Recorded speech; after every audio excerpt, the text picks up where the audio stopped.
Guess who's back? وبعديها بنروح للبوست كريديت سين العالمي، وبنشوف ان مر 4 سنين على الاحداث اللي حصلت. يلا بينا.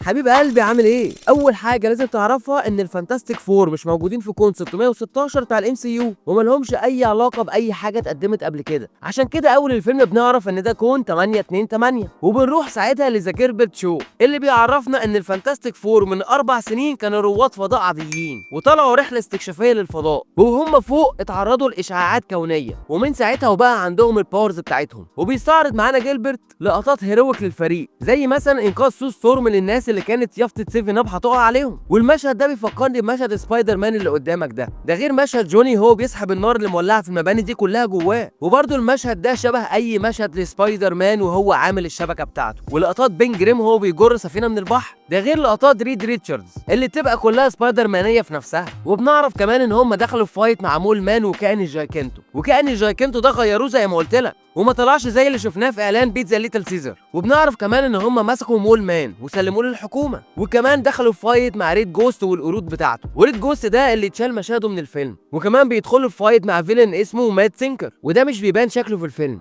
المهم ان الناس في الكون ده بيحبوا الفانتاستيك فور جدا وبيقدروهم، لانهم شافوا ان الفريق ده ممكن يضحي بنفسه جدا عشانهم. بنروح بعديها لسو ستورم اللي تعرف ان هي حامل، وبتقول لريد الخبر ده، وبعدين بين وجوني بيعرفوا، والناس كمان بيعرفوا وبيكونوا مبسوطين ليهم جدا. وبتمر الايام عليهم لحد لما في يوم معين اثناء تجمع الفريق في باكستر بيلدينج بيحصل انفجار في السماء، وريد بيقول لجوني بسرعه على هناك عشان يوصلوا كلهم مكان الانفجار ويفاجئوا بحضور السيلفر سيرفر. Are you the protectors of this world? Yes, we are. وبتقول لهم ان الكوكب بتاعكم محكوم عليه بالهلاك على ايد كيان اسمه جالاكتوس. وجوني بيحاول يوصل لها، فبتقول له كلمتين بلغتها اللي مش مفهومه، وبتضربه عشان يرجع كوكب الارض تاني. ومن ساعتها والفريق بيبقى مش عارف يعمل ايه، بس ريد وصل لاخر مسار وصلت له السيرفر سيرفر من ساعه خروجها من كوكب الارض، وبيعرف ان كلامها فعلا صح، وان جالاكتوس دمر 5 كواكب قريبين منهم من مجره تانيه، وعشان كده بيقرروا ان هم يطلعوا الفضاء بحيث ان هم يوصلوا لجالاكتوس وياخدوا ويدوا معاه في الكلام ويفهموا هو مين وعايز يعمل كده ليه. وفعلا بيوصلوا للمكان اللي جاي منه اشاره ان جالاكتوس موجود هنا، والمكان ده بيكون قريب من كوكب معين، عشان يتفاجئوا ان الكوكب ده بيتم تدميره حاليا من جالاكتوس. وساعتها بيقدروا ان هم يشوفوا السفينه بتاعت جالاكتوس اللي دمرت الكوكب ده، وبيحاولوا ان هم يقربوا من السفينه، بس مره واحده بيفقدوا السيطره على السفينه بتاعتهم وبيحصل لهم اسكان، والاسكان بيعرف كمان ان سو حامل. بعديها بتجيلهم السيرفر سيرفر وبتقول لهم ان جالاكتوس عايز يقابلكم،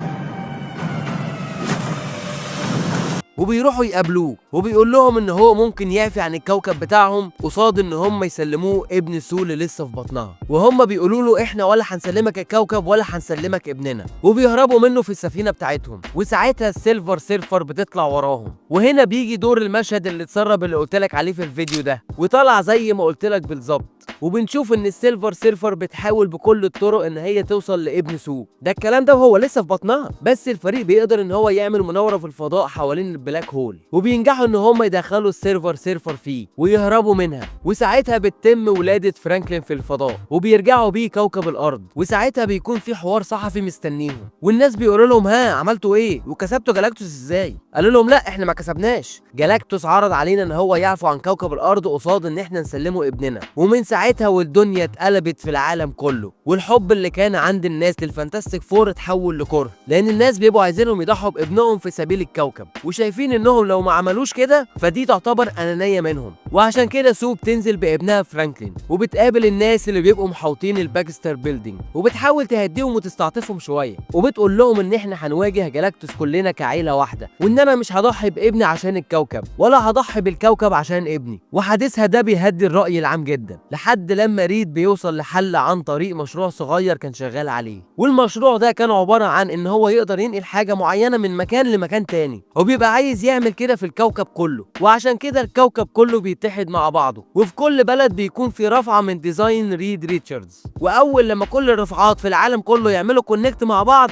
ساعتها نقدر ان احنا ننقل الكوكب نفسه لمكان تاني في مجرة تانية بعيدا جدا عن جالاكتوس. وفعلا بيتم كل الكلام ده، وخلاص الكوكب بيكون قدامه 12 ثانية ويتنقل لمجرة تانية. راحت السيلفر سيرفر وصلت الكوكب وهتك تدمير في كل الرفعات في انحاء العالم كله، وبيبوظ موضوع ريد لنقل الكوكب. وقبل تدمير اخر رفعة اللي موجودة في نيويورك، جوني بيوصل للسيرفر سيرفر، وساعتها بيسمعها كلام من لغتها متاخد من الكوكب بتاعها. والتسجيلات دي جوني كان مجمعها اثناء شغله مع ريد في المعمل، وقدر على مدار الفيلم ان هو يفك شفرة اللغة دي ويتعلم اللغة كمان. وعشان كده لما سمع التسجيلات دي للسيرفر سيرفر كان بيتكلم معاها بلغتها، وقال لها على اسمها اللي بيبقى شالا بال، وقال لها كمان على قصتها، وهي انها كانت امبراطورة كوكب اسمه زين لا، وجالاكتوس اعفى عن الكوكب ده في سبيل ان هي تبقى معاه، واداها الجسم السيلفر اللي معاها ده، وخلاها ان هي اللي تنقله الكواكب اللي هينهيها، لان جالاكتوس بيستمد الباورز بتاعته من تدمير الكواكب. وبعديها جوني بيفضل يأنب لها في ضميرها لحد لما بتنهار وبتمشي من الكوكب بتاعهم. وطبعا من بعدها بتبوظ خطة ريد ان هو ينقل الكوكب لمجرة تانية، بس بتجيله فكرة شبهها، وهي ان هو يستخدم فرانكلين النونو كطعم الجالاكتوس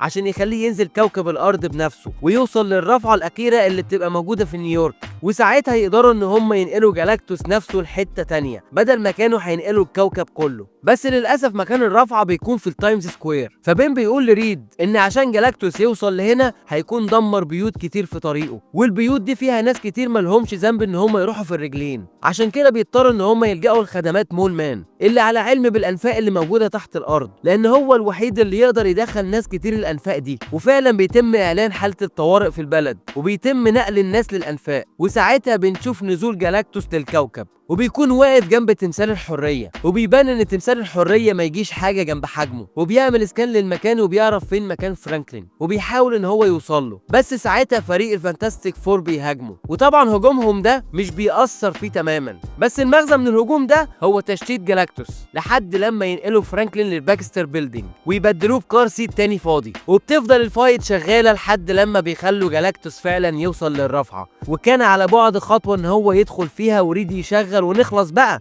بس للاسف مش بيخطو الخطوه دي، وبيعمل اسكان تاني وبيعرف مكان فرانكلين وبيروح عشان يمسكه، بس كيربي الروبوت بيقفل المكان. بس بيقفله على مين؟ ده جالاكتوس يا ابني، مفيش، هي خبطه واحده وكان ماسك فرانكلين. وعشان كده افراد الفريق بيحاولوا يهاجموه تاني عشان ينقذوا فرانكلين منه. والمشاهد دي بتبقى مشاهد جامده قوي الصراحه، من اول مشهد جوني وبين وهم طايرين سوا، وبين بيقول اتس جلوبرين تايم لتدمير بين للعواميد، للحظه جالاكتوس لما مسك ريد وقعد يمط فيه زي المستيكه كده، واخرهم مشهد تحكم سو في جالاكتوس، وبتكون ساعتها سو جايبه اخرها في الباورز بتاعتها قلب الام بقى، وبمساعده باقي الفريق بيقدروا ان هم يدخلوه جوه الرفعه، وفعلا بيشغلوها وبيتسحب جالاكتوس فيها. وبنشوف بين بيقول لريد هو خلاص كده، ساعتها بنلاقي جالاكتوس الكلب ده طلع لهم تاني، وجوني بيقرر ان هو يضحي بنفسه عشان يدخله جوه تاني، وبيقول لهم قولوا لفرانكلين ان عمه كان بيحبه قوي، وبيطير عشان يزق جالاكتوس. ساعتها السيلفر سيرفر بتحضر وبتزق جوني، وبتغز جالاكتوس في صدره باقوى حاجه عندها، وبيدخلوا هما الاتنين الفضاء اللي مفتوح جوه الرفعه. بعدها سو بتكون خلاص واقعه في الارض لانها جابت اقصى ما عندها من قوه قدام جالاكتوس، وريد بيحاول ان هو يعمل لها CPR وانعاش، بس للاسف سو بتفارق الحياه، وبيبقى اعضاء الفريق زعلانين عليها جدا، وفرانكلين بيبقى بيعيط جامد عليها، وريد بيمسكه وبيحط عليها، ومره واحده بنلاقي ان سو بتقوم تاني، وبيطلع ان فرانكلين عنده القدره ان هو يحييها، وهي ساعتها بتقول لريد ان فرانكلين ده يفوق اي حاجه احنا شفناها قبل كده. والمشهد ده انا قلته لك بالحرف ان هو هيحصل يا كبير، ومفيش ولا قناه تانية قالت لك الكلام ده، خلي بالك.